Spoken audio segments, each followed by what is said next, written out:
Okay. Good morning, directors. I now call to order this joint meeting of the San Joaquin Transportation Corridor Agency and the Foothill Eastern Transportation Corridor Agency.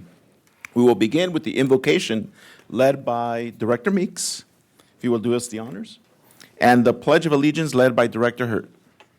Director Meeks. Dear Lord, thank you for allowing us to gather today and help direct our county in transportation issues.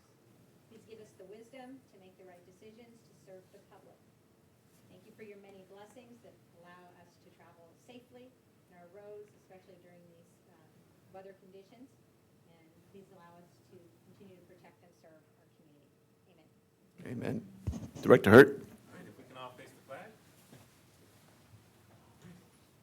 Ready, begin. Pledge allegiance to the flag of the United States of America and to the republic for which it stands, one nation, under God, indivisible, with liberty and justice for all. Okay, thank you for that, directors. Madam Clerk, would you please conduct the roll call? Vice Chair Otto. Director Connors. Director Grant. Director Hurt. Director Pizzold. Director Stevens. Vice Chair Voights. Director Beal. Here. Director Bilodeau. Director Chafee. Director Lim. Here. Director Meeks. Here. Director Schnell. Here. Chair Panaloza. Present. Chair Kelly. Here. Director Foley. Director Frost. Here. Director Go. Here. Director Taylor. Here. Director Wagner. Director Zhao.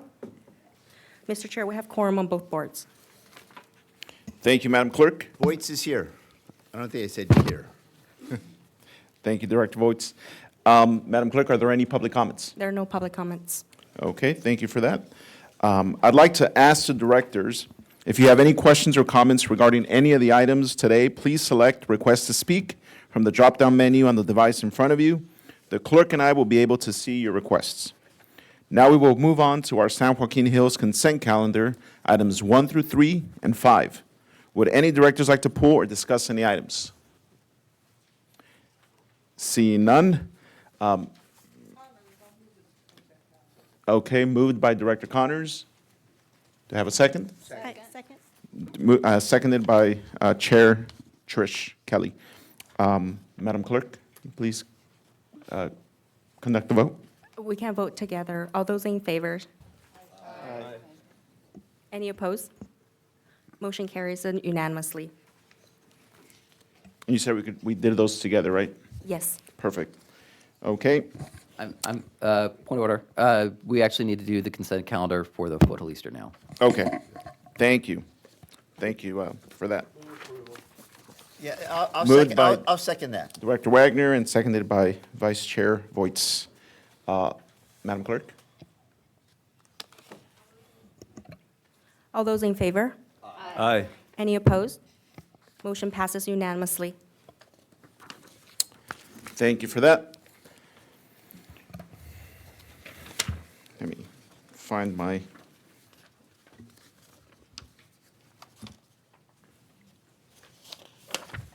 Good morning, chairs, board members. My name is Lindsay Taylor, and I'm the controller here at TCA. The item that I'll be presenting to you this morning is a request for contract authorization for external audit services, and the Joint Finance and Investment Committee recommended this item for approval at our last meeting held in February. really quick, I just wanted to clarify that this is item 7 now. So thank you. Controller Lindsay Taylor. Sorry about that. No, I it's just okay. jumped straight My into fault. I was taking too long, so thank you for that. I am impatient. Both agencies are required under their bond indentures to have annual audits of their financial statements, and those audits are required to be performed by an independent firm of certified public accountants of recognized standing and ability. I'd like to highlight that both agencies have received clean opinions since their inception. The current external service contract is with Crow LLP, and that contract is run from fiscal year ended 2019 through June 2024. That's a total of 6 years, and the contract will come to an end on June 30th, 2025. So due to the expiration of the external audit service contract, staff issued a request for procurement to perform external audits of the agency's financial statements in October of 2024. The request was issued on the Planet Bids website, and we received responses from 4 audit firms. The proposals were reviewed by an evaluation panel of 3, and based upon those evaluations, the top 2 firms were selected for the interview round. After scoring the interviews, there was a unanimous decision on the firm selection, and the results can be seen on that table. So as you can see, Crowe scored 289 points out of a total possible of 300, and that gave them the highest overall score. A little bit about Crowe. Crowe was founded in 1942. It's a multinational firm with 37 locations around the United States. They have more than 500 employees in 5 offices around the state of California. Crowe really stood out during the procurement process, and that is because they demonstrated a thorough knowledge and understanding of the tolling industry, but they also showed an understanding of the agencies throughout the process. Crowe is required to rotate their lead engagement partner, and that is in line with their own internal independence policies, but also in line with the statutory California requirements for rotation of key personnel. As a result of this, a new engagement partner has been selected, and he is the National Transportation Lead at Crowe, and he also comes with several years of knowledge and experience in the tolling industry. I think at this point in the presentation, I have to point out that staff is completely satisfied with the quality of service that's been provided by Crowe over the last 6 years. If we look next at the fees that have been negotiated, the audit firms were required to bid for an initial 3-year term, followed by 1 3-year option term, and that would take us to the end of June 2030. The increase from 2024 into fiscal year 2025 is 18.2%. Now, that may seem steep, but really what it is it's a historical adjustment for inflation over the last 5 years that we've seen in the United States.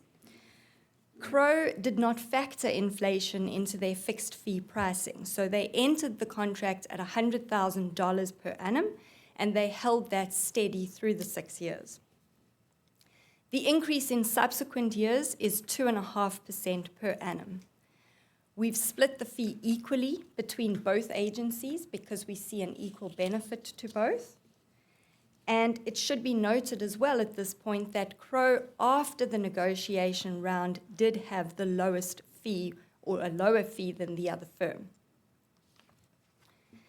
And so with all of this said, the board recommendation for San Joaquin Hills Transportation Corridor Agency is 1, to authorize the Chief Executive Officer to execute contract K001546 with Crowe LLP to perform annual external audits of the San Joaquin Hills Transportation Corridor Agency's financial statements for an initial 3-year term followed by 1 3-year option term at a total contract value of $377,600, and 2, to authorize the CEO to make additional changes deemed necessary to execute future contract amendments within 5% or $18,880 of the contract value without further board action. And we have the same recommendation for Foothill Transportation Corridor Agency. That concludes my presentation, and I would be happy to answer any questions. Thank you. Thank you for that presentation, Ms. Taylor. I now will ask if any of my colleagues, directors have a comment, and I see Director Stevens has a question. Go ahead, sir. What's going on? How does it go on now? You guys hear me? Am I hot? Am I live?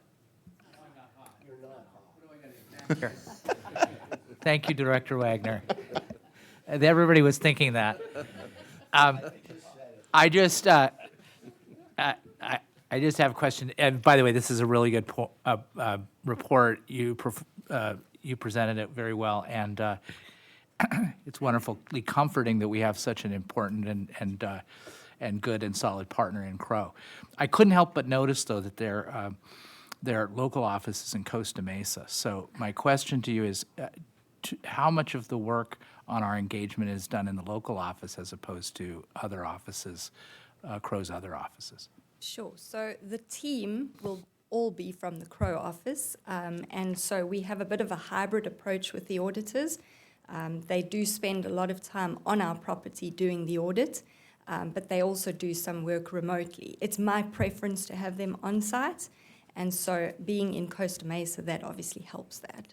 But we're using Costa Mesa auditors, and they are either remote or here or whatever, but They're typically. based in the Costa Mesa office, that is correct. All right, thank you.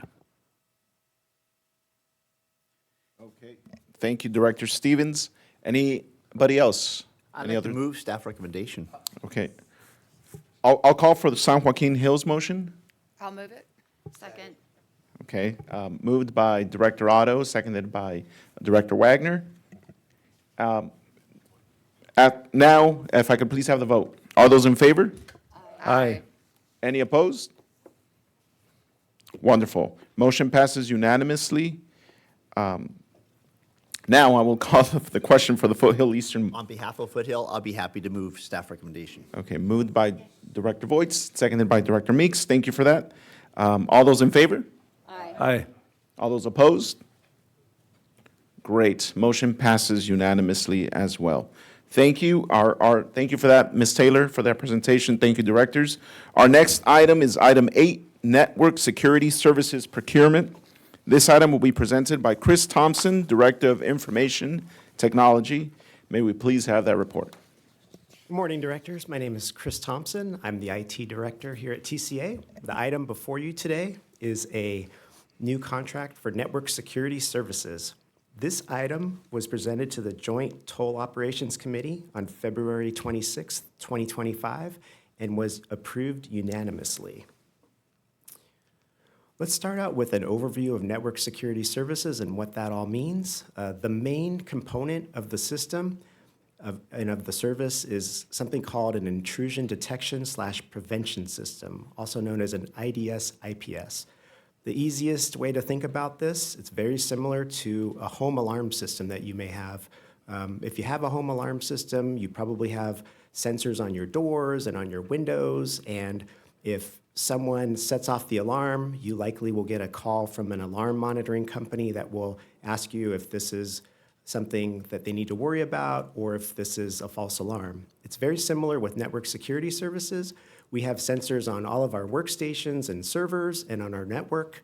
And if something looks out of the ordinary, we will get a notification from a team of analysts called a Security Operations Center, and they will let us know, and then we will determine if that is a safe activity or something we need to research further.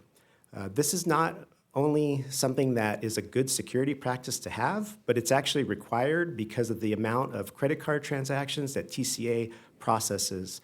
The current provider is MGT Impact Solutions, LLC, also known as MGT, and the current contract expires July 14th, 2025. Our goals for the re-procurement were to, number one, secure competitive pricing and the best value for TCA, if we could.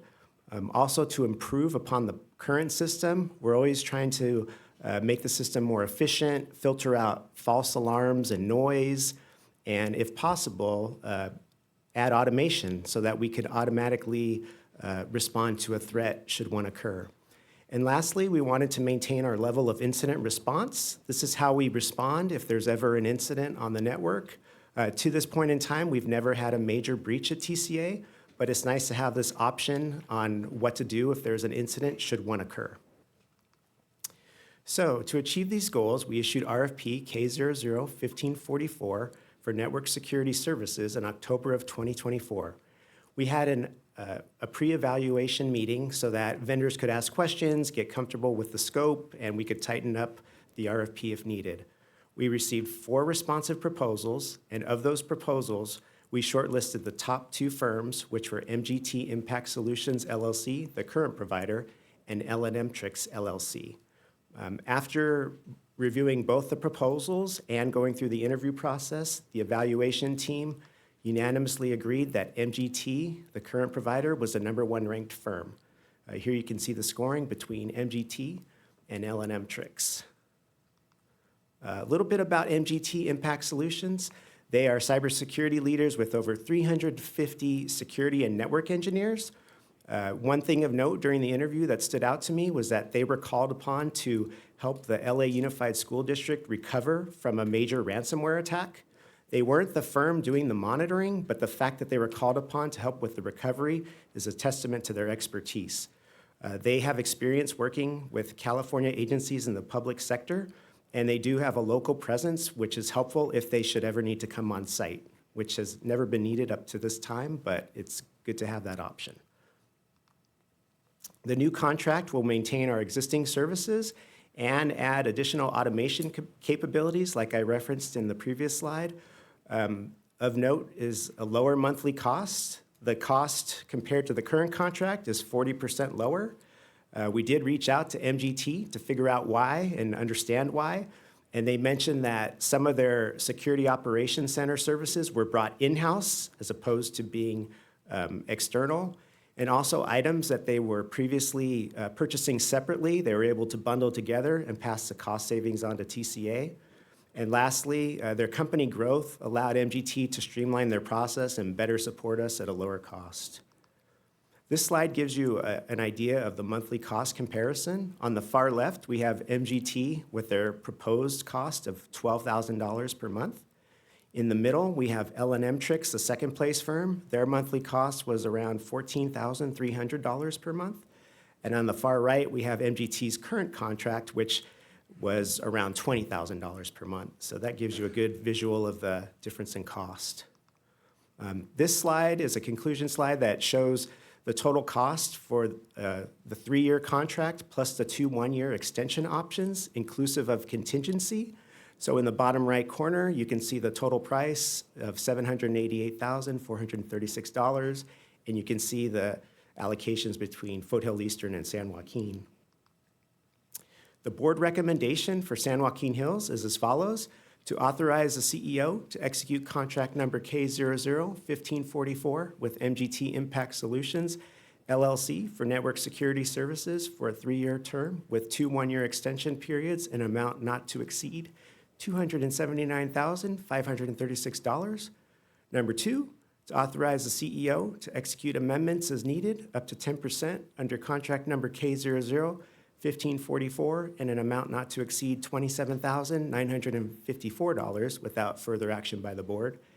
And number 3, to authorize the CEO to reallocate the aggregate not to exceed cost for contract number K001544 to each agency as determined annually based on reasonable assumptions and methodology. For Foothill Eastern, the recommendation is identical, but the dollar amounts are different for items number 1 and 2. For item number 1, it's $437,224, and for item number 2, it's $43,722 for the contingency. That concludes my presentation, and I'm happy to answer any questions. Thank you for that presentation, Mr. Thompson. Are there any directors that would like to comment or question? Director Schnell. Director Thompson, thank you very much. Appreciate it. So the delta between the fees is based on just the allocation of credit card transactions between both the different groups. Is that correct? It's based off of the customer service allocation, the amount of time that we would service Foothill Eastern versus San Joaquin. There's more sensors and devices for that part of the Yeah, for Okay. Foothill Eastern. So the other question is, concurrently, have we done any evaluation of our cyber insurance and whether or not we need to potentially enhance our cyber insurance coverage? And then secondarily, is there potential, because of these enhancements we're doing with security, to potentially lower the premiums for our cyber insurance policy? Good questions, and I'm going to defer to Great. CEO Howard Mallon. Great.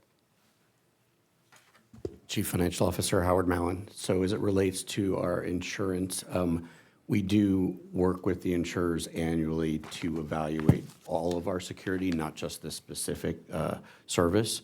And they do take that into account as it relates to the coverage they do provide us and what we do pay for that coverage.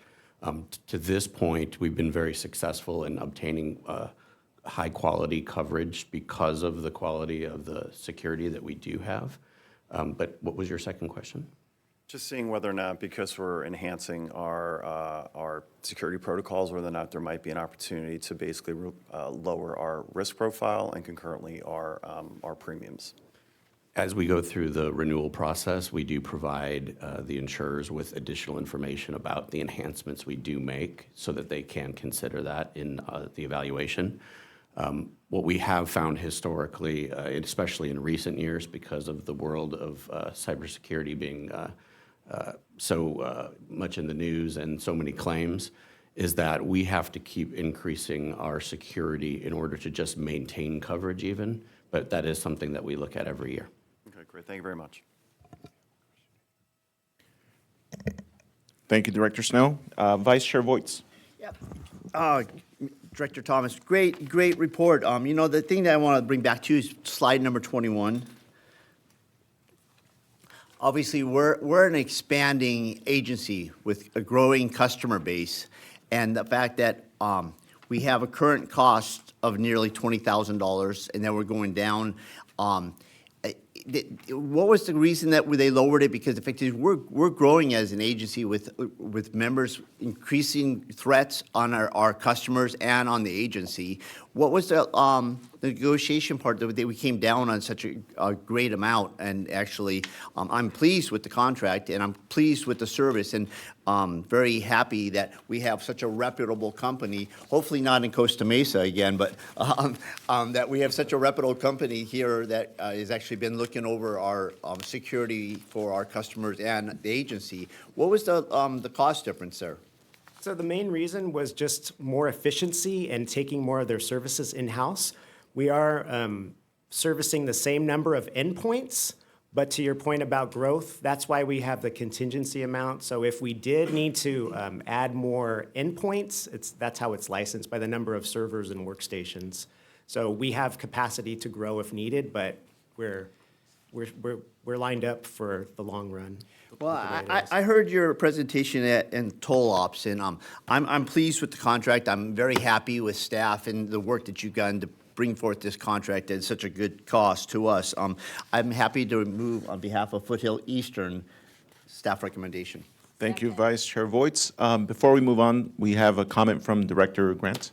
Just quickly, it's more of a general comment, and it takes off a little bit on Director Voigt's comment. I just want to commend staff because I feel like, as I've been sitting here through the years, we've gone through a lot of contract renewals, and it seems like on many occasions, maybe not so much in the past, but on many occasions, we are working with the right people, and we're getting good contracts and getting good bids, and we seem to be renewing contracts with the same providers, and I think that is also attributable a lot to the staff and how they're performing in choosing things originally and then working well with our providers. So I just wanted to make a comment about that and how wonderful that is that we are not in distress in these times, that we're working well with our contractors. So thank you. Thank you, Director Grant. Now, there are no other speakers. I will call for the question for the San Joaquin Hills, or motion, I'm sorry. Okay, moved by Connors, seconded by Director Hurt. All those in favor? Aye. Any opposed? Wonderful, motion passes unanimously, thank you. Now we'll call motion for Foothill Eastern. On behalf of Foothill Eastern, I'll move staff recommendation. Okay, moved by Vice Chair Voights, seconded by Chair Kelly. All those in favor? Aye. Any opposed? Great. Motion passes unanimously. Our last business item for today is item 9, which is Assembly Bill 334 by Assemblywoman Cotty Petrie Norris. Where support position, this item will be presented by Sean McReynolds, Director of Legislative and Government Affairs. May we please have that report, Sean? Well, good morning, directors. Again, Sean McReynolds, Director of Legislative and Government Affairs, here to present item number 9, which is Assembly Bill 334, and staff recommendation is to adopt a support position for this bill. AB 334 by Assemblymember Petrie Norris was introduced on January 28th of this year, with TCA being identified as the lead sponsor of that legislation. And essentially, the bill will allow California toll operators to be nationally interoperable while protecting customers and consumers' privacy and information. I just wanted to note that this has been legislation that we have been discussing both in front of the Joint External Affairs Committee as well as the joint boards. And so we're very pleased to announce the introduction of this bill. We've also been holding key advocacy meetings with prominent members of the legislature, agency officials, as well as the governor's office in the lead up to this bill introduction. Before I get into the bill specifics, I thought it would be helpful just to quickly run through the background on what interoperability is and the importance of this issue to TCA. So what is interoperability? It's tolling agencies cooperating and exchanging information which allows TCA customers to use their transponder on other tolled facilities. And conversely, customers of other California tolling agencies can use their transponders on TCA's roads. And this is defined essentially as both agencies and all agencies in the state of California being interoperable. But zooming out a little bit to the federal level, MAP 21, which was passed at the federal level in 2012, mandated that all U.S. tolling agencies be interoperable at a national level, essentially expanding this in-state interoperability throughout the United States. So why is this important? Well, the benefits are clear for customers. There is an increased convenience in terms of their ability to have seamless access to out-of-state tolled facilities while having their tolls be billed directly to their home account. The agency benefits are also evident in the fact that we can post tolls to other agency accounts, which helps to lower processing costs for TCA and other agencies while promoting the increased road usage of our facilities. Also, from a marketing standpoint, we like to say that you can take your toll roads transponder with you on the road if you travel, or if you choose to add your TCA account to the rental car that you were to use in another state and be able to have your home account be billed that way. I also wanted to mention the importance of interoperability as it relates to the board's adopted strategic plan, and this is also included as part of the board's adopted state and federal legislative platforms that were adopted last month. Quick update for you in terms of where we are at the national level as it relates to interoperability. And if I could draw your attention to the central and southeast regions, that's the blue and the orange states that are highlighted there. Those two regions are currently interoperable, and they have hubs that are currently up to date and connected as of 2023. The northeast region, which is the purple states that are highlighted there, are interoperable with one another, and we expect that they will soon be interoperable with the other regions that I mentioned, the central and southeast regions, by later this year or early next year. But if I could draw your attention to the left-hand side of the map, which is the western region and those sort of green, teal highlighted states, there is no interoperability that's currently available outside of California.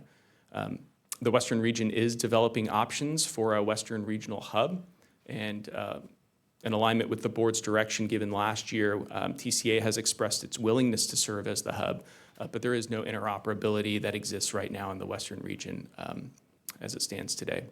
I would also note that the gray states that are not highlighted, those states don't have any toll facilities, so that's the reason why they're not included as part of this model. I wanted to highlight just a couple of challenges that we have in California as it relates to this issue.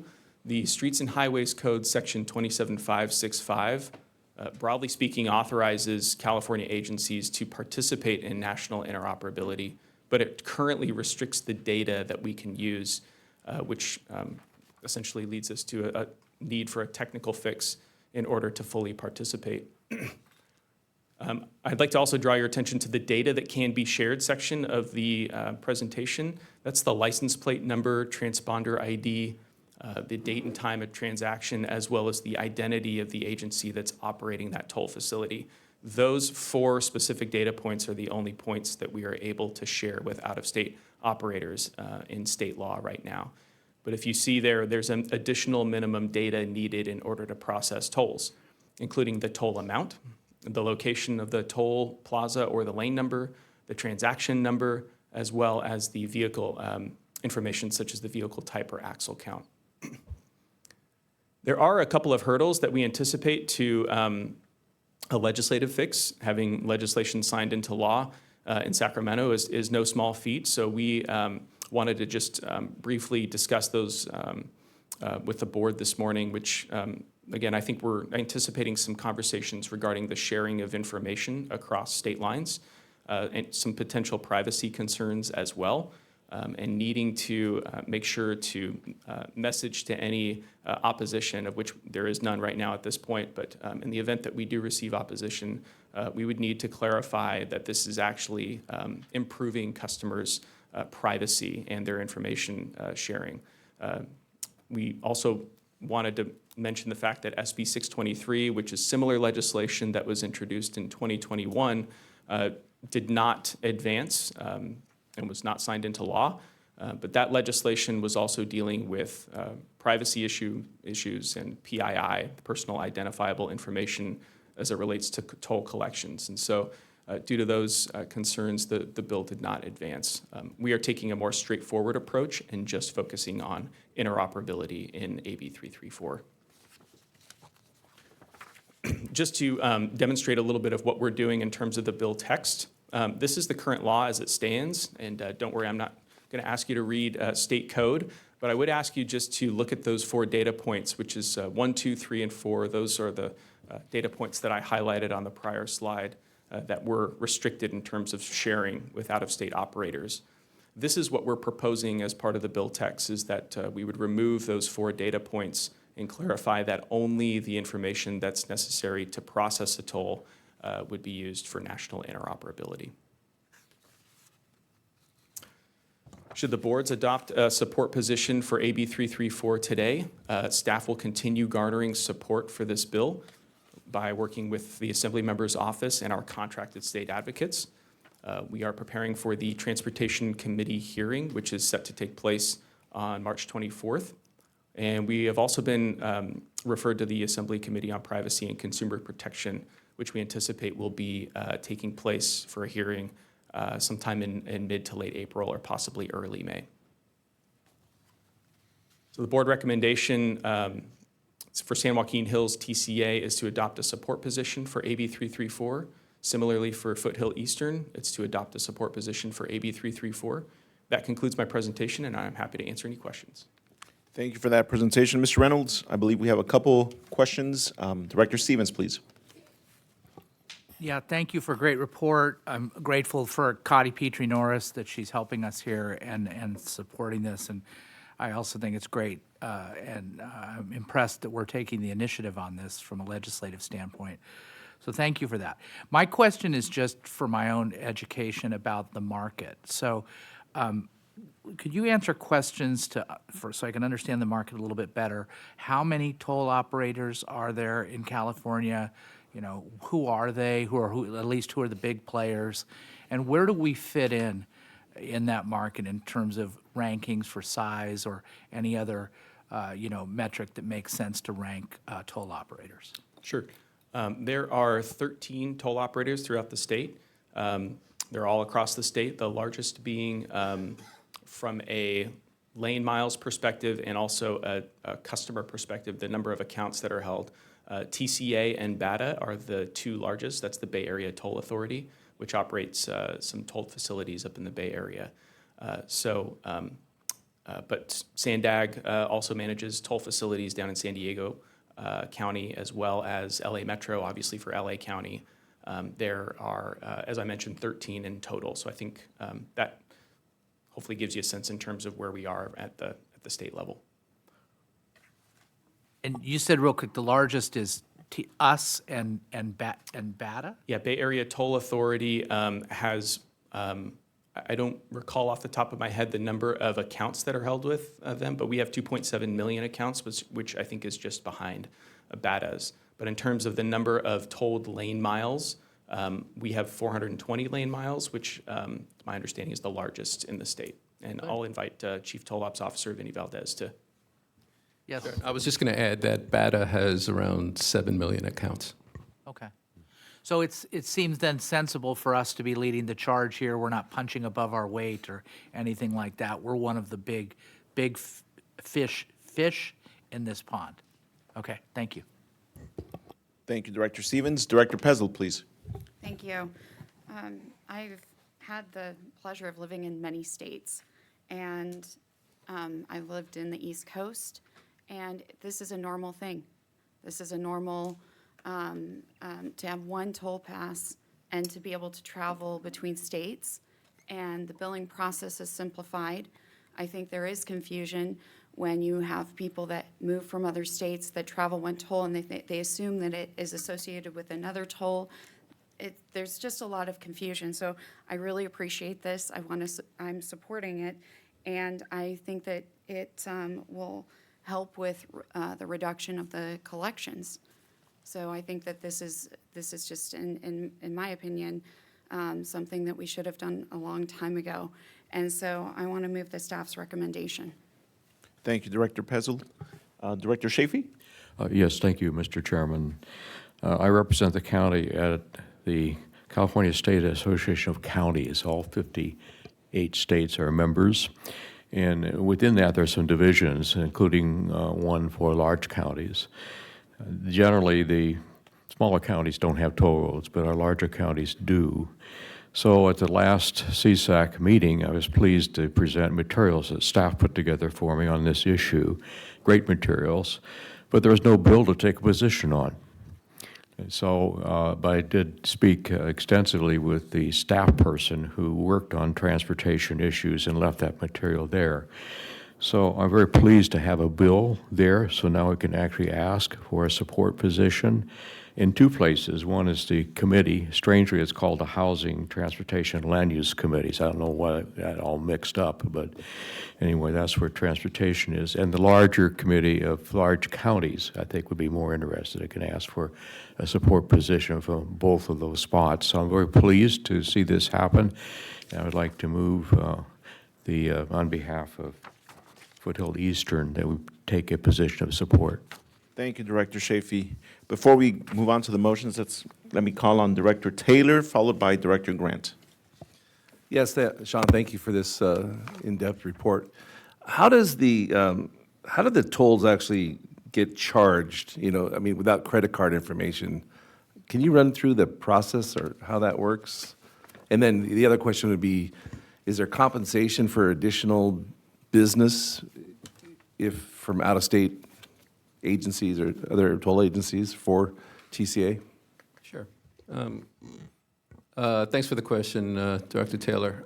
So I'll use an example to answer the first part of your question. So for example, let's say an out-of-state driver, let's say they have a tolling account in the Dallas area.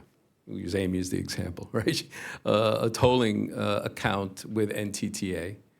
Right, today, when they come and visit visit Southern California, use our toll road, use our toll road, we have to run their license plate in order to send them a bill if they don't, in the scenario where they don't pay us directly for the toll immediately after using the facility, right? So, okay, we've got to look up their license plate, mail them a notice, right? That process when there's interoperability gets replaced, right? Because when interoperability is established, I know that that vehicle has an account with NTTA. So when they use our roads, instead of running their license plate and sending them a notice, instead, I can post the toll to their NTTA account.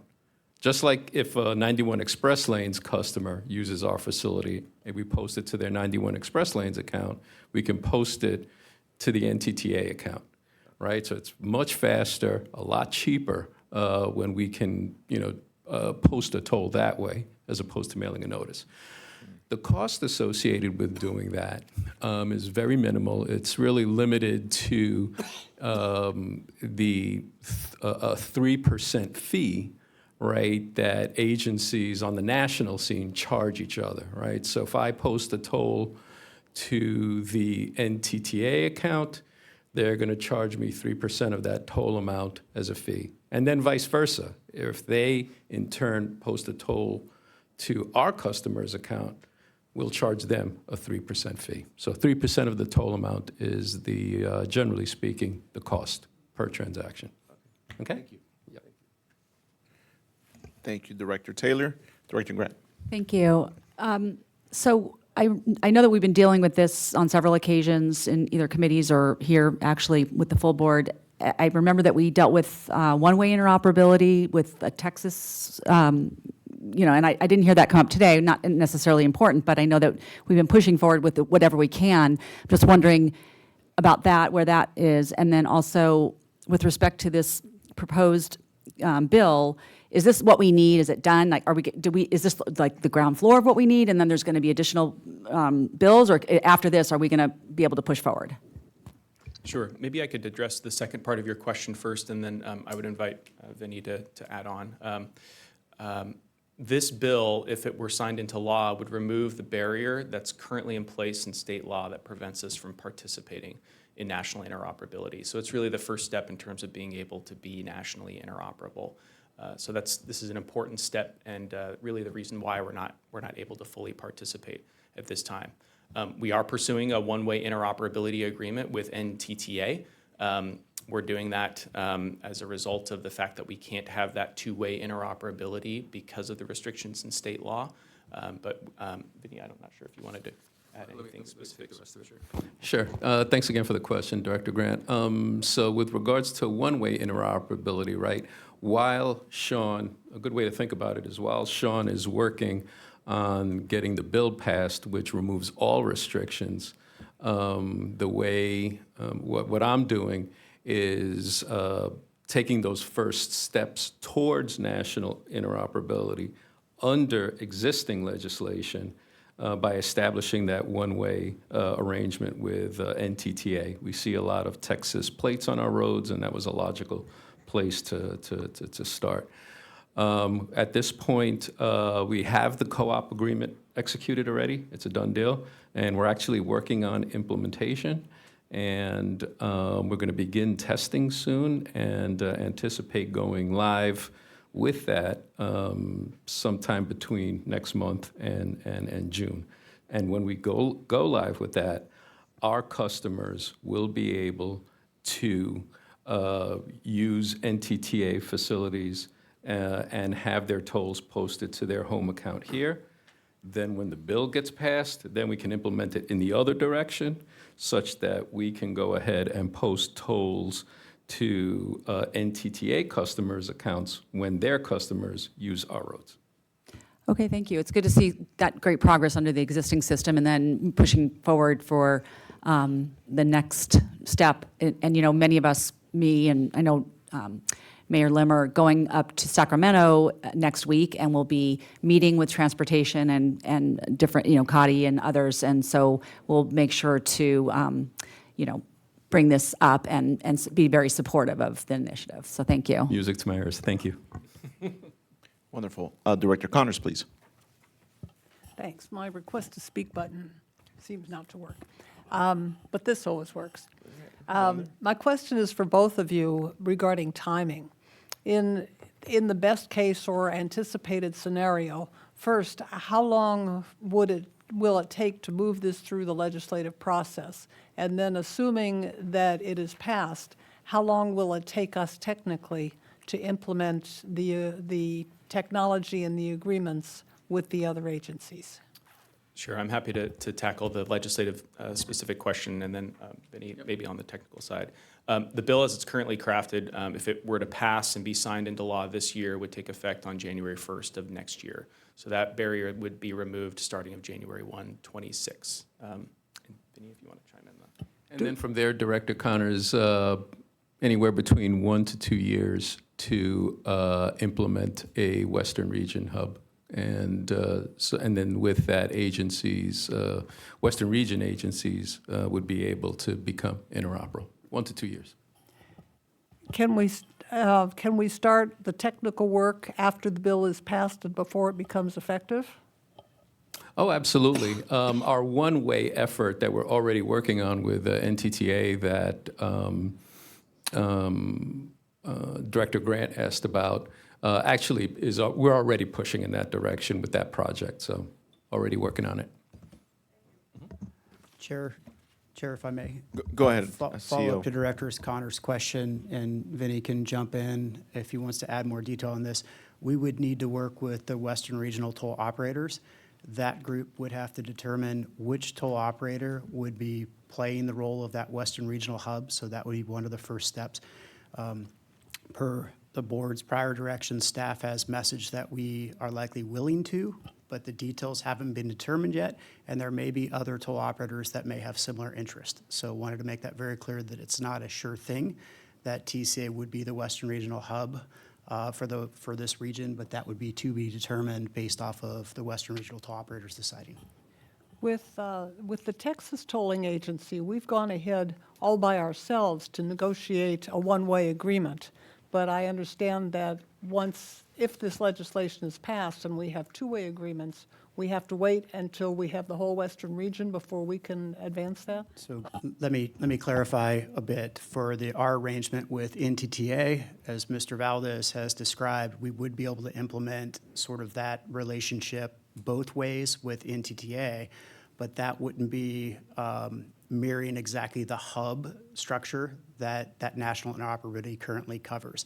So that would be a agency-to-agency relationship, not an agency to a hub to a hub to other toll operators. So it's that latter structure that we'd be working on for the Western Regional Hub effort. But NTTA, yes, we would be able to immediately flip the switch and work towards that. Thank you, Director Connors. Seeing no others, Vice Chair Voights, go ahead. I'm sitting too close to the you can't see the forest behind the tree. Guys, I want to say thank you to staff, Sean, Vinny. I know this has been a mission for you guys to get this passed, and the fact is that, we being, as I like to say, that TCA is a leader in tolling here in California in the Western region. Thank you guys for leading the charge on this. I appreciate your hard work and your effort, because your diligence has made a big difference. And I think that, and I appreciate Cotty Patrick Norris carrying the bill in Sacramento. I too will be in Sacramento next week, so I'll be talking to some of those up there, and I'm interested in seeing who's co-signing on board on this, because the fact is that right now we don't have opposition, which is a good sign.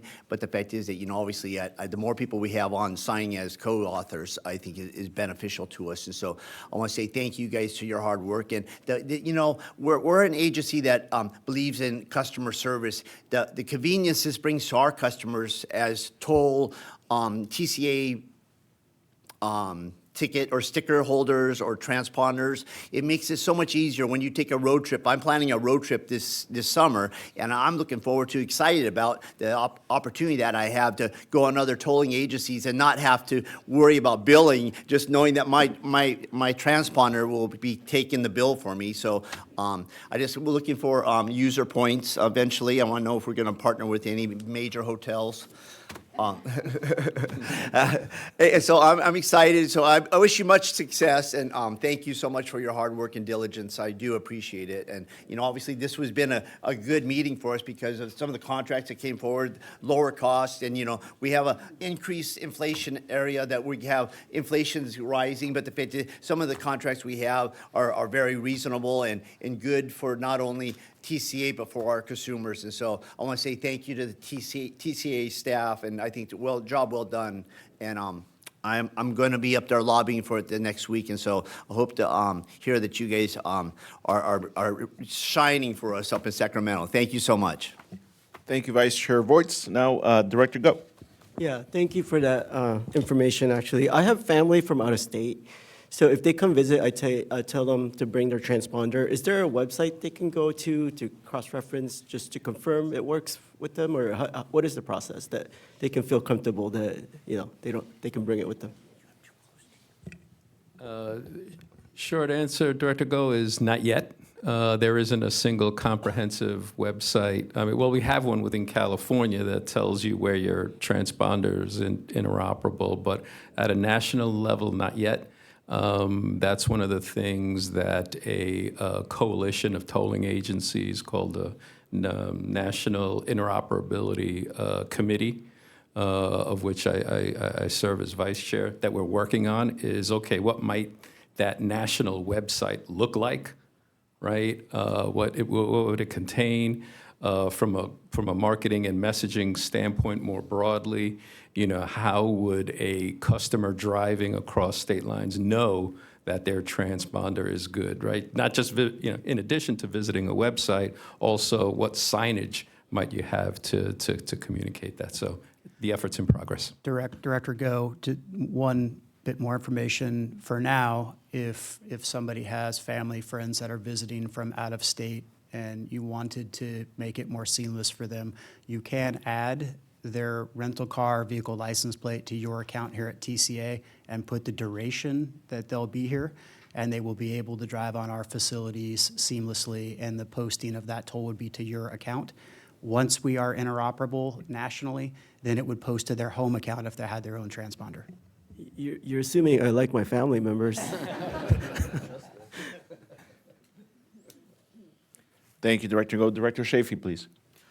Yes, thank you, Mr. Chairman. Just staff could provide the excellent materials you provide to me to others who might be engaged with our representatives, so you have a ready presentation when you're up there. I think that'd be helpful, and maybe just generally, so we all understand the issue and whenever we have a chance, if we're assuming we're adopting a position of support, that we can do that whenever and wherever we can. So thank you. I'd be happy to do that. Thank you, Director Reynolds. Thank you, staff, for the presentation. Seeing no other comments, I had heard motions from both boards, but no seconds, but I will call the motion for San Joaquin Hills. If I have a motion, I believe it was from Director Pazel. Director Pezel. Do I have a second? Second. For San Joaquin Hills, Vice Chair Otto. All those in favor? Aye. Any opposed? Wonderful. Thank you for that. Now I will ask for a motion for the Foothill Eastern, please. Move staff recommendation. That's a great bill for us. Chafee, first, and second by Vice Chair Voights. All those in favor? Aye. Any opposed? Awesome. So that is great. Passes unanimously for both boards. Thank you, Director Reynolds, and thank you, Assemblymember Peachy Norris, for this bill. Madam Clerk, do we have any public comments? There are no public comments. Okay, thank you for that. Next, we have our Chief Executive Officer's report, and I will now turn it over to CEO Chamberlain. Thank you, Chair Penaloza. I'd like to, hoping that the board will help me welcome our new Deputy CEO, Tim Byrne, as well as our new Clerk of the Board, Jesse Raimundo, who both started here at TCA this past Monday. Tim has over 30 years of transportation tolling experience. He has spent a career in public and private sector focusing on transportation demand forecasting, planning, and traffic analysis for complex infrastructure projects, including toll facilities. And since 2012, he has served as the Chief Planning Officer for San Benito County Transportation Authority. That's SBCTA, our partner. and most recently served as the director of SB Express, with the facility that we are operating as their back office. Mr. Burns holds a master's degree in both civil engineering and public administration. Tim, if you can raise your hand if you didn't already. Thank you. At the same time, I want to again thank Amy Potter for her years of service to TCA and acknowledge the many successes that the agencies have achieved under her steadfast leadership as our Deputy CEO and in the past our CFO. Ms. Potter has agreed to stay on a bit longer to help ensure a smooth transition over to Mr. Byrne. Thank you, Amy, for your years of service. Mr. Raimundo, who was appointed our clerk of the board as of last Monday, has nearly a decade of experience in city clerk profession. He joins us from the city of Tigard, where he served as a deputy city recorder, managing various aspects of the city council meetings while supporting the mayor's office, the council, and the city management teams. Mr. Raimundo graduated from the University of Southern California and has a degree in public policy, planning, and development. Welcome, Mr. Raimundo. If you can say hi to the board. Thank you. I'd be remiss if I didn't thank both Mincy Yang and Kayla Harrell for serving as our acting clerk of the board over the past 9 months. It's remarkable how quickly they really took the initiative and said, we can fill in. They did it while continuing to maintain the vast majority of their normal duties in their other capacity. So thank you very much for your help and continue to lift up the TCA team and support the board that we have today. Moving on, the spring tours, our annual spring tours are back, and we are pleased to give members of the public the opportunity to experience the beauty of conservation areas that were set aside during the construction of our toll roads. The tours are scheduled for Saturday, May 3rd at Bonito Creek, and Wednesday, May 14th, and Saturday, May 17th at Upper Chiquita Canyon. Registration for our spring tours will be sent out within the next 2 weeks, and more information will be sent to all of the directors via email to share with your staff, constituents, and key stakeholders who may want to attend. I will also say if any directors would like more information about the opportunity to take additional tours, please let us know, and we can try and accommodate your request as well. Moving on to a few other housekeeping items. I'm very pleased to share that the Wildlife Jump Out Ramps reconstruction project for 26 ramps that were burned during the fires along State Route 241 toll roads are now complete. I want to thank our partners, the Caltrans, who managed the reconstruction and funded the projects, and appreciate the great work that was done to repair those facilities. So thank you very much, the Caltrans. Last and certainly not least, just yesterday, I had the opportunity to attend a RCTC, Riverside County Transportation Commission meeting, where RCTC staff presented our 24191 Express Lane Connector project to their full board and commission. This was the first time that our project has been in front of the Riverside County Transportation Commission since 2017. The presentation had a lot of detail on time savings, how the facility will operate, how partnering is going, and I would say the presentation was received very well. Staff presented the project in a really good partnering way and did a very good job of articulating that these are our collective customers that are driving the 241 and the 91. So I'm very happy that we continue to foster great partnerships with RCTC, and I remain very optimistic that we will have this project in construction soon. With that, I'll conclude my comments. Thank you for that, CEO Chamberlain. That's good news and good to hear. Thank you for that. Next, we have our board chair reports. Chair Kelly, do you have anything to report? I just want to echo the welcome to Mr. Burns, and thank you for being here, and just mega thank yous to Amy Potter.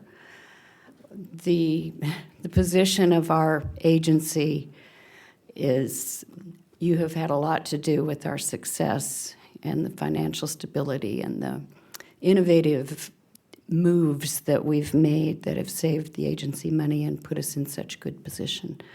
So we love you. We're glad that we get you for at least a couple more months. And again, welcome, Mr. Burns. You come highly qualified. And then Mr. Raimundo, welcome to you. And we will, I'm surprised they didn't put you up there today. They're giving you a little bit of a break. But when I came in today, I said to Mincy and Kayla that they had stepped way out of their comfort zones in assuming the interim positions that they've done.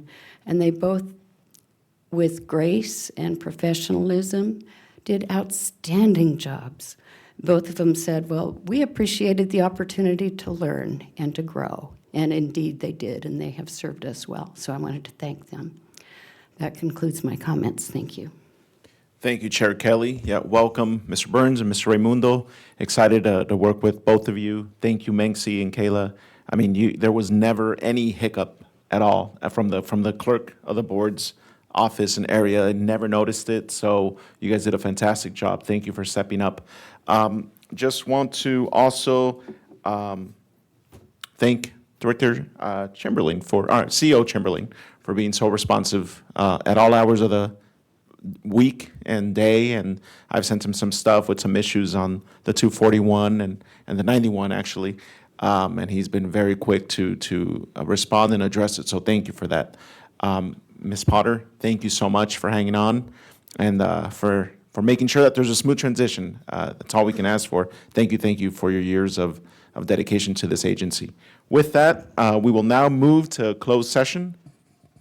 Mr. Rubin, can you take us into closed session, please? Yes, Chair. We're going to have one joint item in closed session regarding anticipated litigation under subdivisions A and D2 of Government Code Section 54956.9. It's regarding exposure to litigation pursuant to paragraph D2 of that section, one case between BC Traffic Specialist and the Foothill Eastern and San Joaquin regarding the BC Traffic's delay in completing the signage enhancement project and the resulting imposition of contractual liquidated damages, and there is the possibility of reportable action. Thank you, Mr. Rubin. We will now recess, I guess, to closed session. Thank you, Board.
Thank you, staff. We will now start the return from closed session and general counsel. Do you have anything to report? I do, thank you, Chair.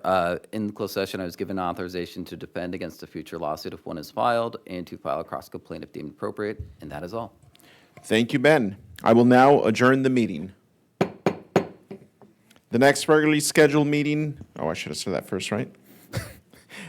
Of the San Joaquin Transportation Corridor Agency Board of Directors and Foothill Eastern TCA Directors will be held Thursday, April 10th, 2025 at 9:30 in the morning at TCA offices. Now the meeting's adjourned.